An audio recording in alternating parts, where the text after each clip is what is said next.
The impact of the primary election is being felt on both sides of the state line. Krista Dubill sat down with two experts to figure out what it all means. Krista?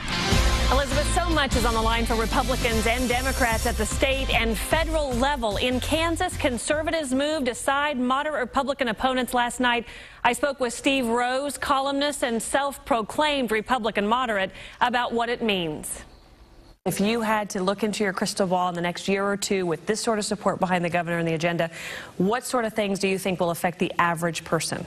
I think you'll see cuts in school funding at the K through 12 level. I think you'll see cuts at the university level.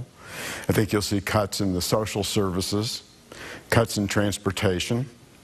I think you'll see a new way of picking judges, and that is because they want to have, the conservatives want to have the complete and total control of the state.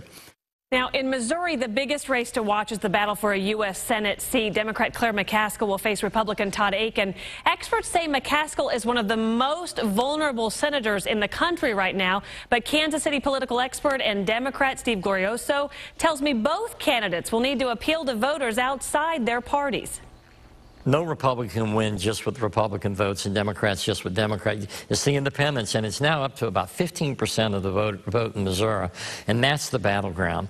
And those are the people that McCaskill and Akin will fight over. The race that decides which party controls the Senate in 2013. Whether Obama gets reelected or not, if the Republicans, Romney loses, but the Republicans can gain control of the Senate, they would control both the House and Senate, and they, of course, would see that as a way to check almost anything Obama wanted to do. Now, Glorioso says everybody in the country should be paying attention to Missouri because the outcome of the Senate race is ground zero for control of the U.S. Senate. Of course, we'll be covering all the twists and turns of this political season, and we'll get you the information you need to make your decision in November. Krista Dubill, 41 Action News.